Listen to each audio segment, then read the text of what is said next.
Nagpaliwanag ang Office for Senior Citizens Affairs o OSCA matapos na magreklamo ang ilang mga senior citizens sa social media dahil hindi umano sila nakapag-avail ng birthday cash gift ngayong taon. Ayon kay OSCA Social Worker Aide na si Darwin Liboon, hindi muna naka-avail ang mga senior citizen na may birthday mula Enero hanggang Abril dahil Mayo na dumating ang pondong inilaan para sa programa na umaabot naman ng 1.5 million pesos.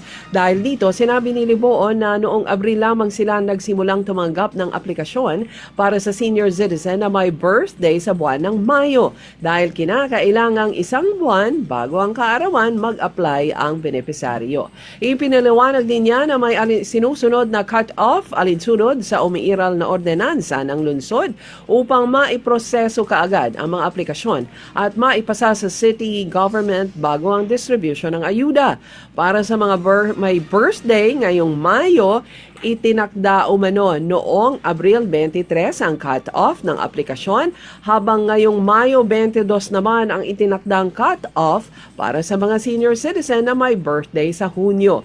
Dagdag pa niya, barangay-based na rin ngayong taon ang pamamahagi ng birthday cash gift kung saan umiikot ang OSCA sa bawat barangay batay sa nakatakdang schedule. Hinimok naman ng OSCA ang mga senior citizen na dumalo sa kanilang General Assembly sa barangay upang maging updated sa mga anunsyo at proseso ng programa. Start kita apply sa month of April para sa birthday nga May. Kay mag-apply sang birthday cash gift ma'am is 1 month bago imo nga birthday. Bago na siya natabo, gin-announce man na per barangayan ma'am, na General Assembly man na sila. Basta balita. Bida.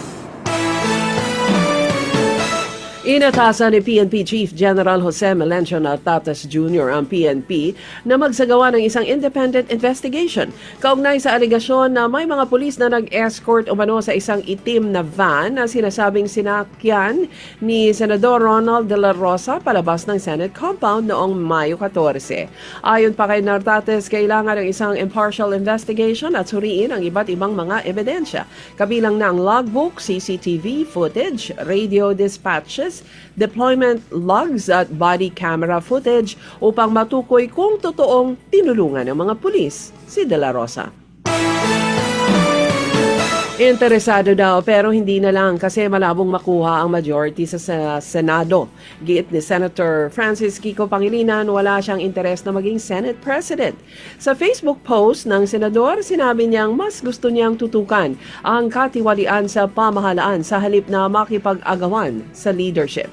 Reaksyon ito ni Pangilinan sa FB post ng isang netizen na nagsabing dapat siya na lang maging Senate President.